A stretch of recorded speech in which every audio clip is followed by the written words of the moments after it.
Fuck it, we're going live. And we're live, everybody. Welcome to Film Trooper Presents Film Marketing Fridays. And today's a special edition of this series because normally it's just me and another filmmaker, but today it's just me and I have three guests. I've never had three guests before on my show, but here we are. I'm going to go down the line. We have Jeff Vogt of Imagination Media Studios over in Dallas, Texas. Vote. Yes. What I say it? You said what? It's vote, man. I'm sorry. Vote. I don't really care, but I just want to give you a hard time. You Live. should. On air. Live. So, But it's spelled Vought. Anyway, so no, it's vote. I'm kidding. I'm kidding. that's pretty good. So then we have John Trigonis over at IndieGoGo in New York, and we have Stephen Tucker of Immerss, and it looks like Harmonic Distortion Productions, and he's also in New York. So welcome, gentlemen. So the interesting thing, how this came about, was that Jeff was mentioning, like, hey, I'm putting this live event together, doing a table read of the movie that we're putting together. But what he's done in Dallas is combine a lot of the independent film community with the tech startup world in Dallas, which is booming, and combining those two worlds together. So he was like, hey, I'm not only going to put this event together, I got these guys from Immerss who's got this new technology. I want to be able to share what they're doing, as well as basically establish like their live a crowdfunding campaign launch with IndieGoGo. So we're going to talk about the use of live events to potentially build an audience, start a crowdfunding, and essentially market a film product before it is even made. So with that said, Jeff, why don't you give a little bit more rundown of the particular event that's coming up on October 18th? And Yeah. So go ahead, run with it. I appreciate it, man. And if anybody doesn't know, Scott came down to my Film Innovation Lab conference in Dallas on August the 8th. He gave a great speech down there about the event coming up. On October the 18th, we're going to do a live event.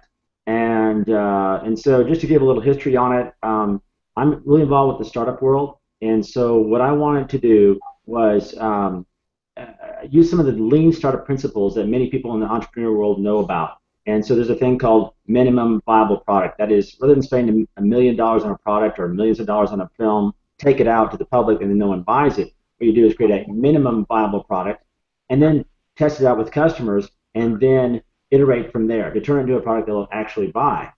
So I wrote this script called Making Moments and had screenwriting friends test it out and give me their feedback. Had 3 drafts. And so I wanted to create, how could I create an MVP of a film? And so what I did was, I thought I can do this. I have this script. Let's get some professional actors and do an audio recording, and maybe just like an old radio play, and add sound effects and add the storyboards and take it to customers and have them then iterate from there. And one person said, I'd pay to see that. So what I've done is create a live event where we perform the entire script. It's just 30 minutes in front of a live audience, get their feedback from the in-person audience, and then iterate from there to hopefully turn it into a film that people will truly pay tickets to see when it comes out. Yeah, and here's the page, and we'll make sure I'll provide the links later. Yeah. Thank you. But, October 18th, and it's now this is for those who are in Dallas, Texas. However, you've created something in conjunction to make it available live for everybody who's not there in Dallas, Texas. So how does that work? That's right. Well, I ran into Steve with Immerss and at Immerss.com, and so it's a really cool new live streaming platform. Maybe Steve can tell more about it. But I thought, okay, we're going to do this live event anyway. Let's present it to the world, and people can watch. And what's cool about it is through Immerss you can do like a 3-camera shoot. You can do multiple cameras and multiple sources. So it's great. And they also allow you to monetize your live programs. But so I'm not gonna. This is gonna be free to watch. But what I thought is, hey, we're gonna be doing this, announcing this. It's a really cool event. People can then get online and then give me feedback directly to me after the performance, just like I'm doing in the in-person audience. So I thought that day I'm gonna launch the crowdfunding campaign for Making Moments as well. Use it as a way to generate interest, something cool to watch, and then get the crowdfunding campaign going. Okay, cool. So before we get into the crowdfunding part, where John could help us, navigate those waters or get you ready for your event, let's Yeah. talk to Stephen about Immerss. And Stephen, this is the first time I kind of seen this based off, Jeff introducing the company to us. Can you tell us a bit more about Immerss? How does it work? And Yeah, yeah. So it's a pretty cool platform. Really quick, my background is in filmmaking and also events, and so I was always kind of like looking for that balance and interaction inside of that. Like I got into film because events are fast and then they end, but they're interactive. But then when I got into film, it was like you pour so much time into it, you have these amazing products, but then you lose that interactive side to it. So Immerss is essentially a video streaming platform that's made for content producers. It's really made for anybody, but for people who like to create content, engage, whether it's by teaching stuff, lifestyle, cooking classes, language classes, or now we're kind of bringing the entertainment vertical in. So we're doing concerts, we're doing stuff like Jeff's project where we're really making a live film. And so what it is, it's a video streaming platform that also works like what we're doing right here, where you can have people engaged and asking questions back. We built in and we're building in some production tools. So it's almost like essentially a broadcast channel in one place. It's a place where you can run your production angle, you can edit, you can link to any source, audio, video, whatever, what have you. If you're in the production industry, kind of like TriCasters and what those kind of platforms do.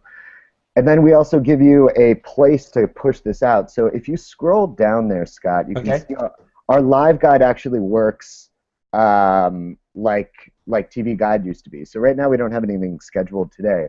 But normally this live guide, as people have things, show up like a TV guide, back 10, 15 years ago.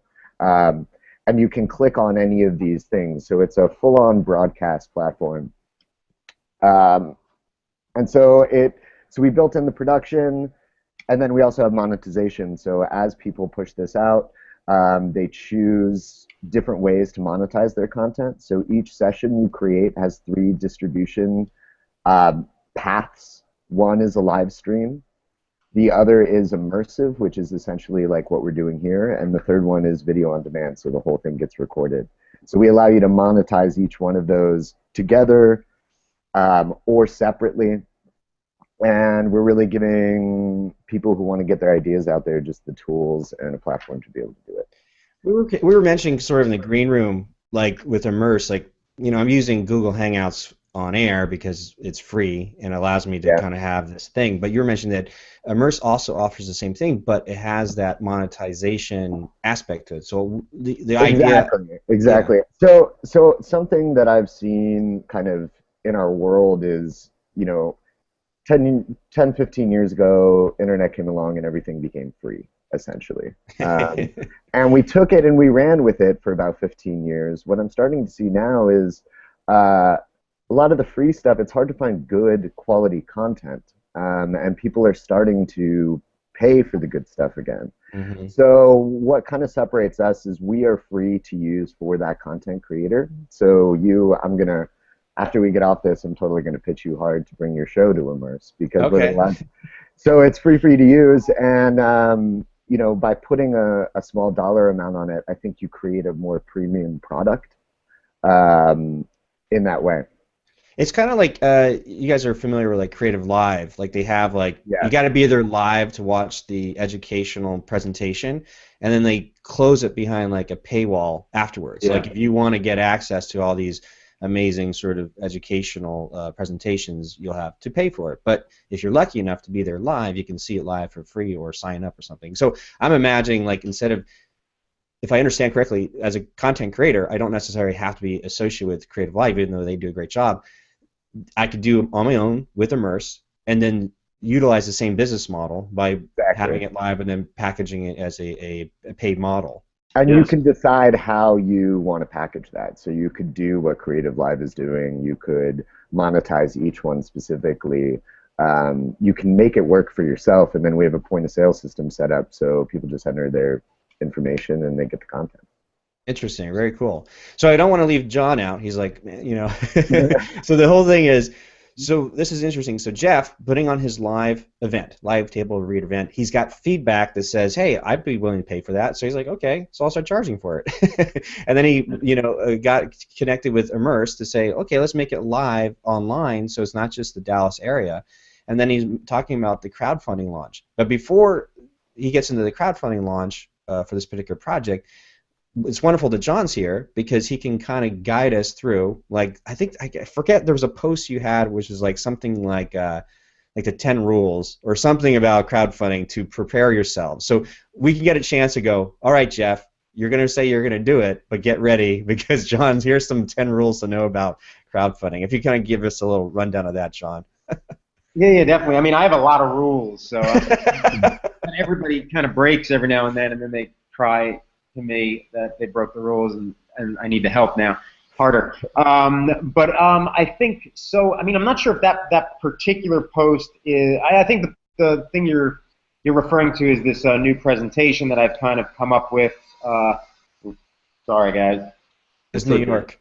Are you okay? Are you safe? I'm ready for the sirens. My arm is just going. No, I'm kidding. Yeah, there's a lot of. Look at those special effects. No, don't get that shit anymore. So yeah, no, that post is like a presentation that I do now, just because I get kind of bored fairly quickly of saying the same kind of stuff, so I have to figure out better ways to say it. So it's like 12 things that filmmakers need to know before jumping into crowdfunding, because there's so much stuff online, most of it written by me. But there's a lot of other stuff online that is just like, when I read it, I'm kind of like, oof, you have no idea. So I'm trying to, like, my personal goal is to make sure people have the right information from the right place, which is, obviously IndieGoGo. And, so some of those things, like, include, I mean, the first thing and the biggest, I guess, myth is that if you build it, they will come, right? So I have one of the slides, and it's like, hey, if you build this thing, nobody's going to come unless you let people know about it, and unless you actually have an audience. So I mean, with Jeff's project, I mean, I think that's the right thing, is like having that audience that's already doing something, so that you can then take that audience and build outward to find a bigger audience. But back in the day, I mean, years ago, you could have no audience, put a campaign out, and you would get funded because you would find your audience. But that was when there was like a fraction of the amount of campaigns online. Now there's so many, it's oversaturated times 50. If you don't stand out and bring an audience with you, you won't stand out and you won't be able to get an audience, unfortunately. So that's like the key thing. And if you give away that content, I'm a big believer in, like, give away free content and then charge for it, and then probably run a campaign, or you could do either or. You could maybe run a campaign first and then, sell your content on other platforms like Immerss, let's say. But here, I think that's the thing, is people don't give enough free stuff away first. And when you look at, like, one of the biggest examples is YouTubers. I mean, I love working with YouTubers because I don't have to work that hard. They've already done the hard work of building an audience, keeping them engaged for over 10 years. So the minute they, quote, ask for money, they're already funded. The fans just throw money at them because they've never asked us for anything, but they've given us 10 years worth of content, even 5 years worth of content for free. And that there's a value add to that I think every filmmaker should kind of adopt. So I think a reading like that is like an awesome way to start, and then, again, those specific goals that you need. I have something interesting that you made me think of, John. You were saying something I see working with filmmakers too, and artists in general, is this kind of like, it's so hard, but people kind of perceive that they have to, like, the idea of charging is like, well, why would anybody buy it? but it's like, wait, isn't that why you're doing this in the first place? Mm-hmm. And so it's, I mean, do you think that that's something that's like part of the artist self-deprecation thing? This is something that I deal with, and with Immerss, I'm like having to convince people, like, no, like, your stuff is good. You've been doing it for free for so long. Why not put a dollar value on it? So do you think that that's like the artist mindset? Do you think that that's just kind of what we're used to? It's the perception out there is that it's very hard to make a living as a creative type. You know, but at the same time, I don't think it is if you really go for it and make it happen for yourself. Absolutely. I think it is part of, you said it great, the artist deprecation, the self-deprecation. My art sucks. It's not worth it. Well, then why the hell are you doing it? Right. Not worth it, right? But yeah. And look, I'm a product of that. For years, all through college, I was this weird poet kid giving away my poems for free because I didn't think anybody would read my shit if I charged $1 a poem. So I was known for that, and I was all for it. But the older you get, you start realizing that you can't, in today's world, look, 10 years ago it was fine. You could be a self-deprecating artist. You could be a brooding filmmaker. You could be, whatever you want to be, and people would respect it. But today, it's so freaking easy to make money off your art. Yeah. You just have to, number one, you have to hustle. And number two, you have to just look at yourself. And I'm trying to teach more filmmakers this without sounding like a skeevy businessman, which I am not, which is why I can get away with it. But forget about being the artist. That's yesterday. Today, it's the entrepreneur. Got to be just a little bit of business. And I've only learned about business in the 3 years I've been at IndieGoGo. But I can take my brand in just those 3 years to the next level fairly simply if I really wanted to, 100%. Time is always the issue for a lot of people as well. But I think that's the mindset. Is like, forget about, your shit's good, because just Google for 2 hours one day and you'll find so much stuff that's bad that people make You don't have to Google for it. You have like bad stuff hitting you in the face. It's hitting you, yes. Yeah. Yeah, so you don't even have to do the work to find it. It'll find you. Exactly. It'll find you and it will stick to you. Yeah. And you have to look at your stuff and be like, you know what, this is great. But again, the artist, right? The artist says, oh no, how are we going to get that to the world? The entrepreneur says, this is how we can market this story about a strong female character doing X, Y, and Z. Here's your market, and it just takes a little bit of that extra time to do that. But artists we don't want to learn it. Well, I'd like to jump in here. That's one of the reasons why I became, got to know Scott, because his mission with Film Trooper is to teach filmmakers to be entrepreneurs, and that's a big part of what I'm about. Is that there's so many amazing filmmakers out there who just don't understand business, and I believe that filmmakers have to educate themselves to be entrepreneurs if they want to be successful and make a career out of doing what they love. And what's better than that than empowering yourself? And that's a lot about what my mission is with Imagination Media, is that I want to create a new paradigm for film that can empower independent filmmakers to be successful in a completely new system and help them to be entrepreneurs. And John, I want to compliment you. I just saw your TEDx talk, and it was really good. Great presentation. Thank you. And one of the things that I saw that stood out to me is, you go to a lot of IndieGoGo or Kickstarter, people, it's like, please, give money to my film, please give money to my film. And you said something about the 3 Ps, and I can't remember what they exactly were, pitch, something, whatever. But then you said, let's change it to the 3 Is. And so I don't know what all they stand for, but I know this, was that you wanted to give the customer something, rather than saying, please give me money to support my film, that you said you gave examples of someone that actually wrote a poem with maybe the person's name in it that gave money to them, something like that. Yeah, but it's okay. It was you. All right, that was a great guy, whoever he was. And then there's a guy who played ukulele songs for every fund or whatever it was. But the main thing was the perks were very personal. They were very personal, and so that's what I think that I'm accomplishing with Making Moments is that people can come to this event and they're giving me feedback live to me, and I truly want to know what they think, so I can make it into a movie that they really want to see. But they're having fun. They're getting in on board of the film at the very beginning. So So it's not just here's my film, please give me money. It's like here's a cool thing to go check out. You can see the Come be a live. part of it. Yeah. So so I really love what you said, and that's what I'm trying to do also with making moments. Yeah, Cool. Jeff, I totally appreciate that. And I think like just one last thing about that is definitely, you know, as Steve knows and as you know as well, it's like it is about, because I don't even think crowdfunding is about asking for money. I can't. That's why I put it in quotes, because that's the misconception. It's like if you're just asking for money, go to the bank. Go to the bank, get a loan, you know, Right. pull it out of your pocket, you know, because the mentality now is, who are you to ask me to fund your project? When it needs to be, what am I, the filmmaker or the artist, willing to do to make you a part of my world and make it our world? And you said it best. You're like, I genuinely want feedback. That's it. You actually want the feedback. I can't tell you how many filmmakers, they don't want to get the crowd involved, and then I have to tell them, well, guys, then crowdfunding's not probably for you, because without them, you ain't got nothing. Right.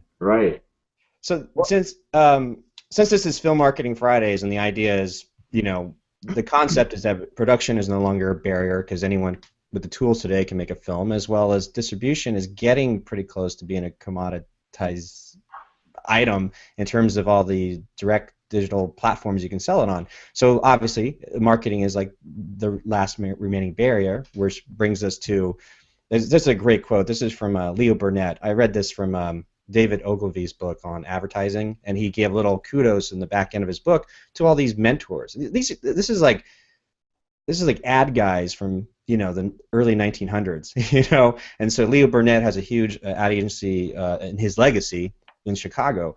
But he says the number one job for all marketers or advertisers is that there is an inherent drama in every product. Our number one job is to dig for it and capitalize on it. So that's like the mindset of like advertisers. They're telling stories and looking for drama in every product. It's their job to uncover it.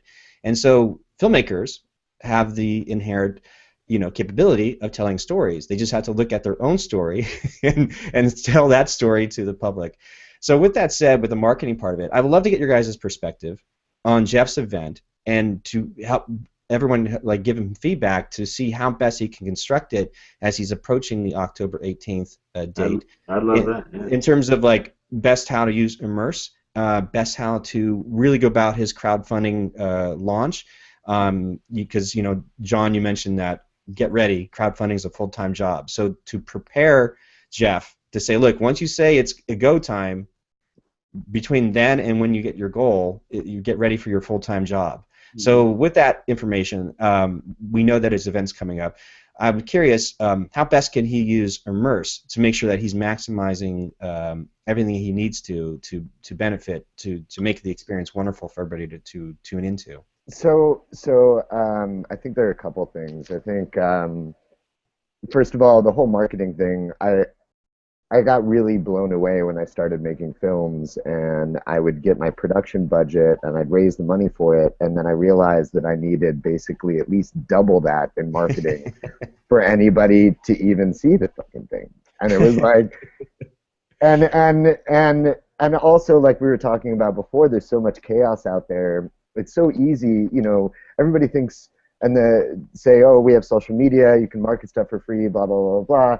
But like we said, it's also just, it's chaos. There's so much of everything out there that I think when you're doing anything, you have to be pinpoint, target, laser focused, and you have to go into like many different verticals, but not let them cross-pollinate on their own, but be very targeted. So with getting ready for Jeff's event, so he has the live event, right, where he's bringing people into a room, into a physical environment, but then we're also doing the same thing virtually through Immerss.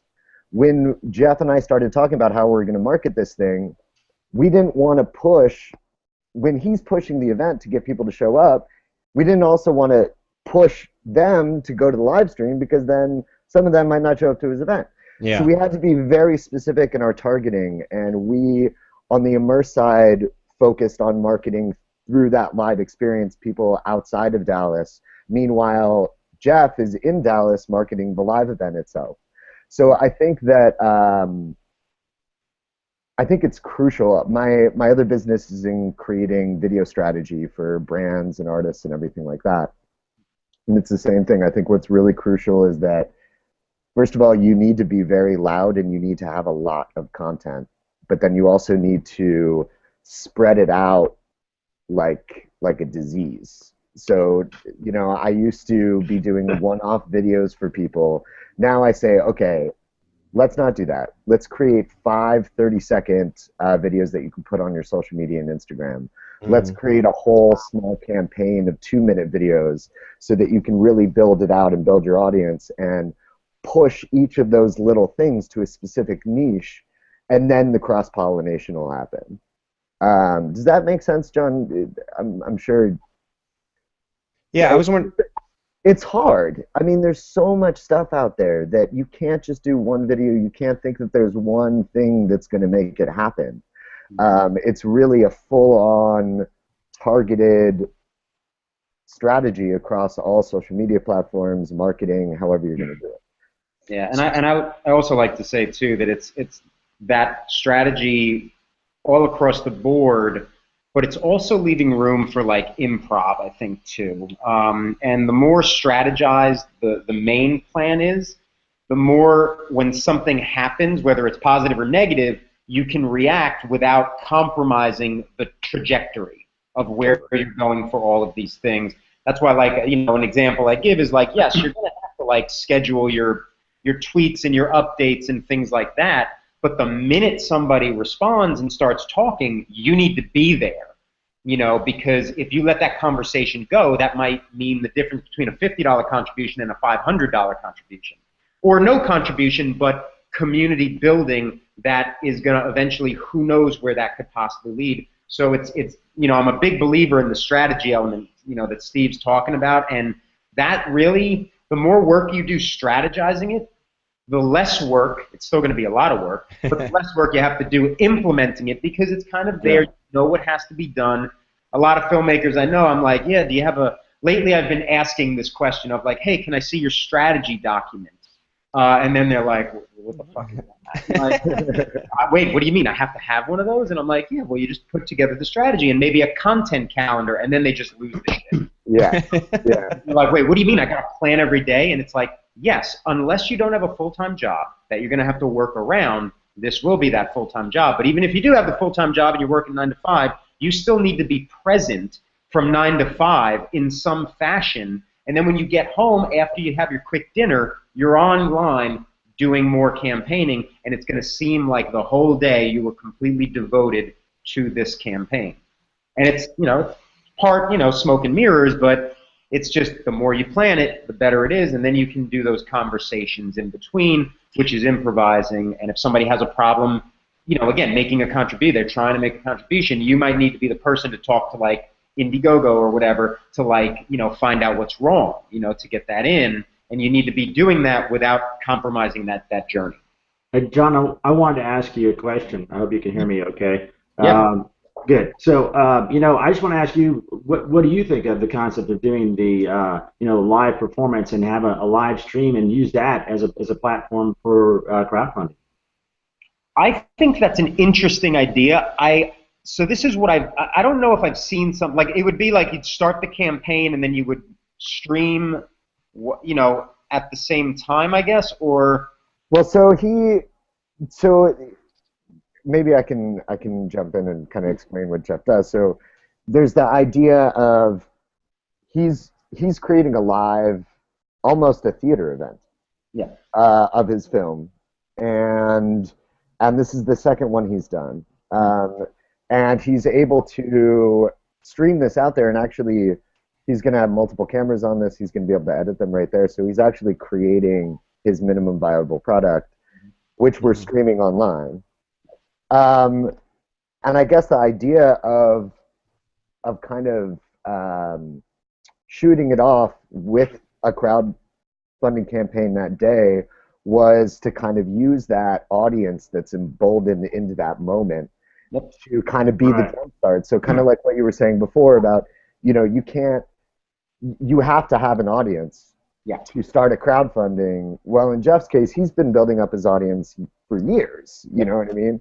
But this particular day, he's been focusing and pushing a whole bunch of audience into it, so using that to jumpstart the campaign with that audience is Yeah.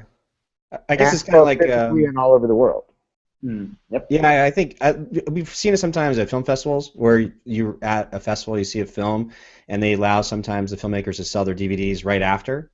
Yep. It's almost like, or like a band. Oh, Yeah. I love their show. They sell their CDs, and it's so that whole catch them while they're hot in the moment.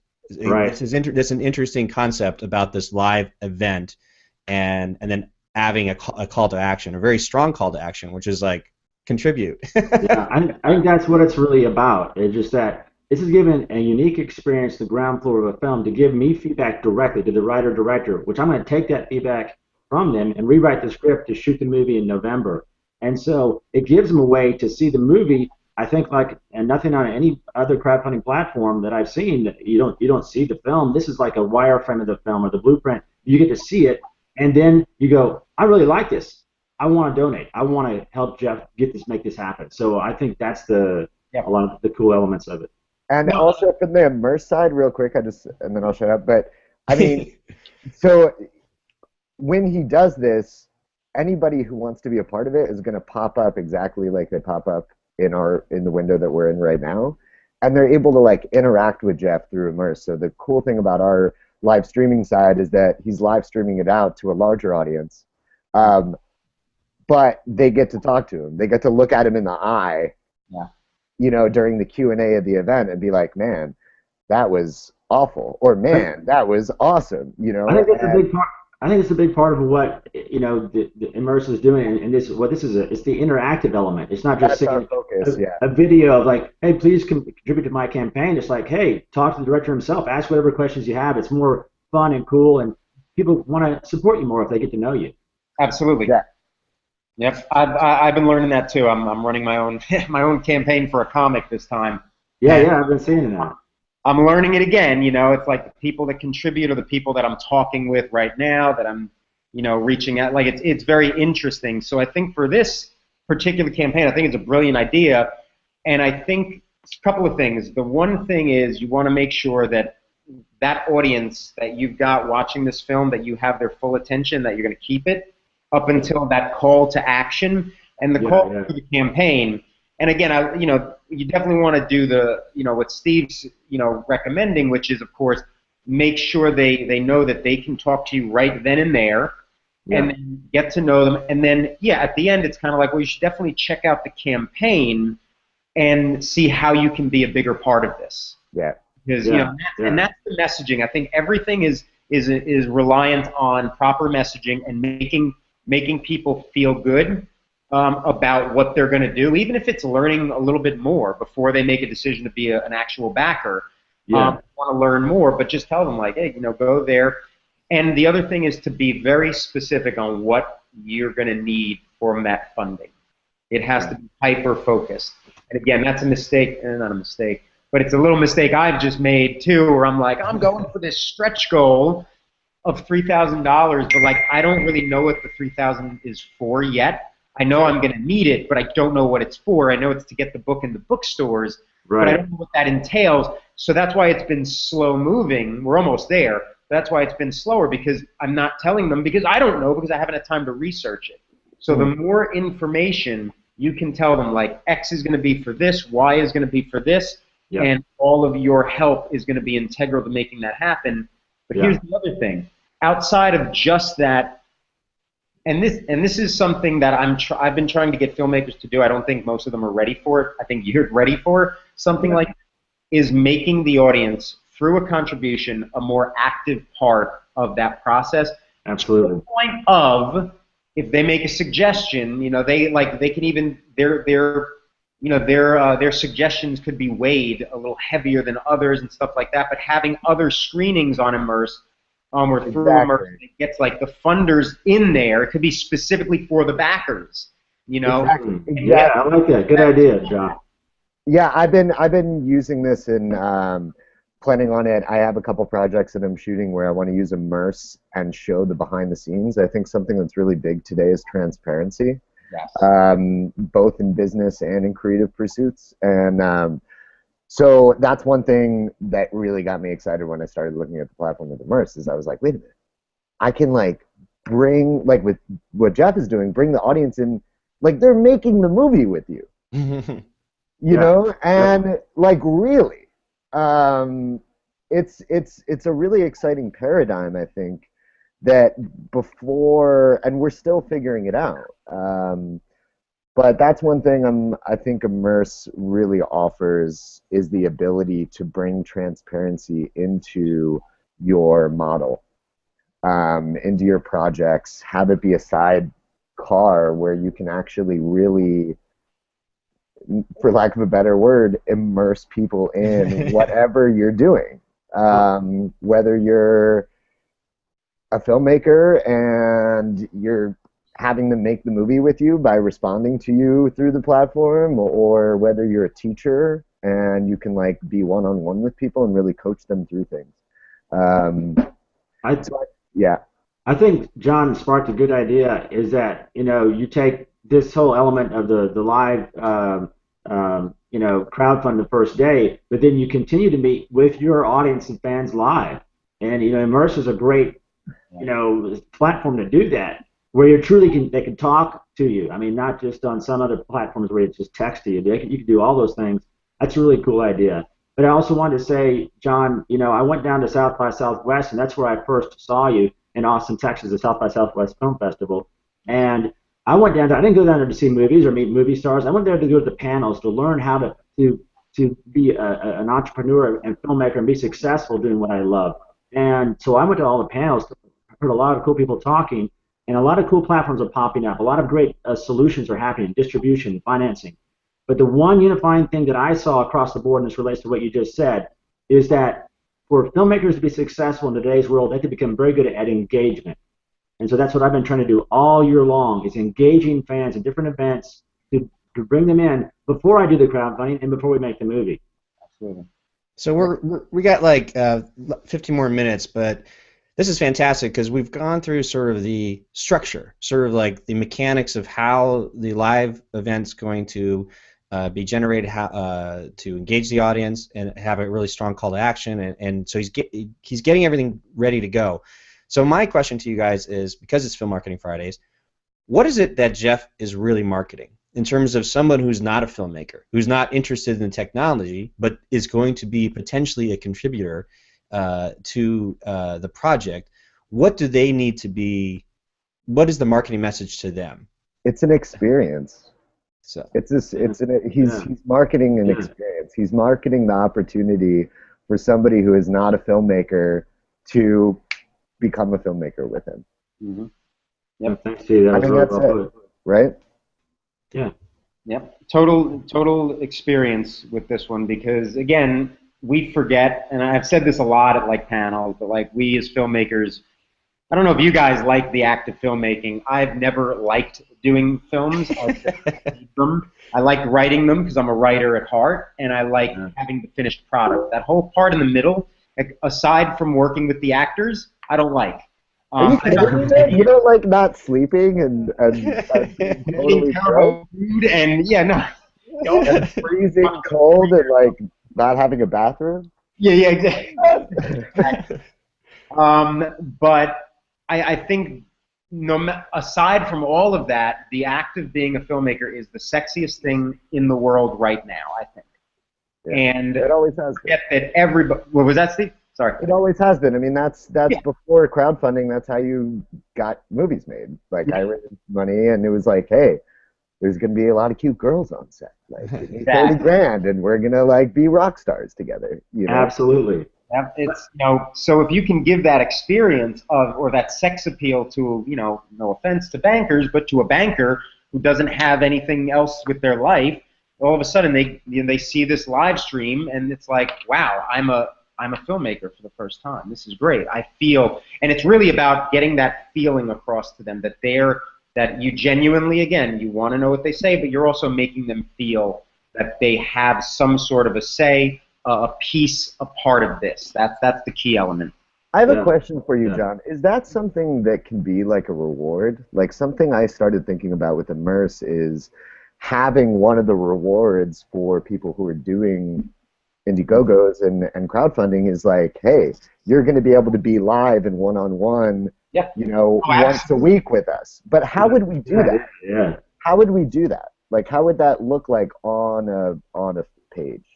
Like as the perk, I mean, because it would be through Immerss, let's say, right? That's how Yeah. they get that experience. So really, it's just, I mean, I don't know how you would do it, but I know with a couple of other sites, mainly for the Con Man Indiegogo campaign that was run a while back, they had like these private links that only funders at a certain level would get, and then they kind of go into this room, and it's just them, backers only.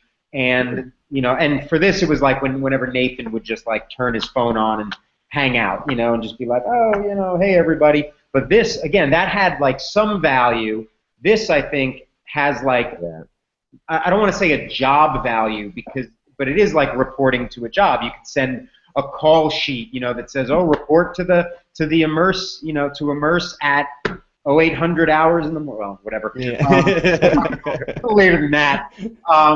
And they could just all tune in, and then boom, they're on set, quote unquote, right through the app. And then they would definitely pay. I mean, we're not talking like they're going to pay $400 for it, because part of it is like pricing. Yeah. But they would pay, shit. I mean, something like that, easy, like $50, easy. Yeah. And you could be doing the live stream for free or for one level of donors, and then have the interaction be for another level of donors. Exactly. So totally doable and very smart, I think. And it's catching on more and more. So you're in a good spot. Cool. Cool. Well, listen, we're going to wrap it up here as we come to the hour. So, John, get to the con, and then. But it's interesting because Steven and John never met each other, so I'm hoping that you guys. Dude, I figured out where I think we knew each other. I ran sound at Bowery Poetry Club for years. Oh shit! Yeah. And I remember we did a couple gigs together there. Okay, I'm pretty positive. Yeah, dude. Cody and I ran that shit for a while. That was a while back, though, right? Yeah, like 6 years ago, maybe. Yeah. More. Yeah, dude. Probably more, I think. Yeah, but Hey, John, why don't you tell everybody about your comic book product or project and where they can find it and how you support you?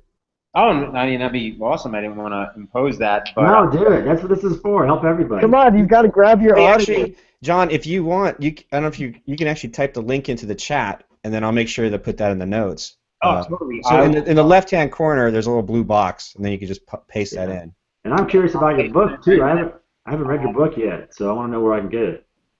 Oh, which one? Sorry, I was multitasking. So that's okay. You're distracted. Okay, your book. Tell us about your book too. Oh shit. Okay, I'll do the real fast stuff. But here's that link I'm just sending over to you guys. Okay.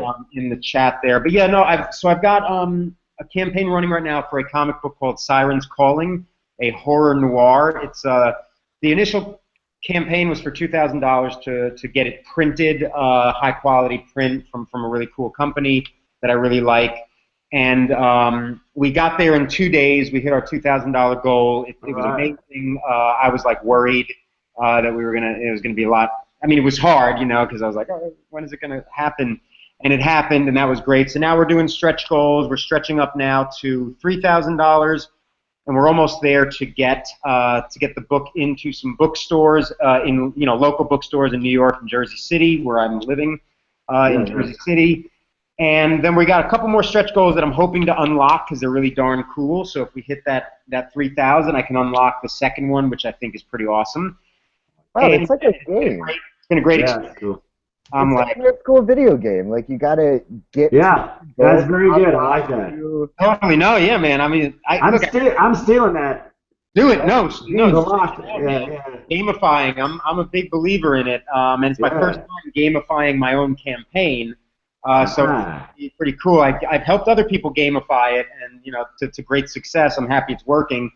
A little slow, but right now. But like I said, I think I'm learning as I go. So I'm like, I really, if I had the exact numbers, it would have been great. So And then, so that's the comic. It's about a siren who gets fed up with her man-eating ways and decides to go to Hollywood in the 1940s and become a Hollywood actress. So, quirky horror craziness. And she stops being a siren? That sounds like bullshit. Gets fed up with men, so she's going to go to Hollywood because, you don't need anybody there. Yeah. So it's fun. It's been a really cool process. And then, yeah, I'm just working on my crowdfunding book simultaneously. I'm doing a second edition of my book, Crowdfunding for Filmmakers, for Michael Wiese Productions. That'll be out next year, probably in the spring, I believe, 2016. They're putting it out. My deadline's in November, so I'm running the campaign, full-time job, working at IndieGoGo, full-time job, and then writing every night, full-time job, to get this manuscript all done, because crowdfunding has evolved since the first edition. Absolutely. Yeah. Thanks for allowing me to plug that stuff, guys. It's been fantastic. We hit the hour mark. I want to make sure that everybody gets in and out. It's Friday, after all. I don't know why I called it Film Marketing Fridays. I should have called it like Film Marketing Tuesdays. early time, though. That's good. Yeah. Well, with that said, I'll wrap it up to everybody. I have these little slides here so people can grab hold of and get hold of you guys. So you see that. Cool. And so, hey, if people want to know where to get hold of John, so you can find John on Twitter at Trigonis, just simply as Trigonis, his last name. That's a great picture. And there's also Jeff Vogt, because I want to try to get that right. But he's in Dallas, Texas, as simply Jeff L. Vogt, right there. So you can grab those. I'll make sure, again, these are available in the show notes when this is all finished and produced. And last but not least, we have Stephen Tucker at Immerss. Do you have another Twitter? Do you want? You really put this together. Pretty snazzy, man. So there you go. So I got to be honest. I didn't use Twitter for like 6 years until yesterday. My Twitter is I think it's jdouglas13. Okay. You can also just give me steve at immerss.com or stucker at immerss.com. Sure. I'll email. Gotcha. I'll make sure to leave all all these links, so like when people are watching it below, they can grab everything Awesome. that we were talking about. Thanks so much. How long till it hits YouTube? Oh, it's going to be done this afternoon. All right. The podcast is released this afternoon, and the YouTube video and the post. So then I'll send these guys this link, so people can have it over the weekend, because that's usually what happens. People kind of catch up on it over the weekend. Mm-hmm. But with that said, I have to do my due diligence and have a call to action for paying the bills. So if you guys respect that. So if you enjoyed this episode, the idea here, guys, is don't go away empty-handed. You can actually head over to my site at just filmtrooper.com. I put together this new 3-part video series. It's totally free. It's on the new adventures in film distribution, and it's just kind of a fun journey through film distribution and what it means if you don't get a film distribution deal and you're stuck with self-distribution, and why that might be a good thing. So anyway, it's over at filmtrooper.com. It's a free 3-part video series. I hope you get a lot of value out of it. And that's really it for Film Trooper Presents Film Marketing Fridays, if I could even pronounce my own company's name, Film Trooper. Thank you, guys. Hey, I'm going to say, wait, bye, Jeff. So they see it? Look at this. Oh, my God, this is really bad. There we got John. Enjoy your weekend, John. I shall. Steven. It'd be really cool to see you guys meet up in person now that you guys know where your history stems from. You're going to be out and about tonight, dude? Not tonight, probably, but I'll be at Comic-Con till about 7. Cool. I'll shoot you an email. Are they doing Doctor Who stuff over there? I might have to step by. Yeah, it's supposed to be a good one, so. All right, cool. Nice. Love it. Guys, it's such a pleasure to meet all of you. Jeff, thank you so much for putting all this together. And everybody, it's been a good show. Thanks. I'm going to stop the broadcast now. Bye now.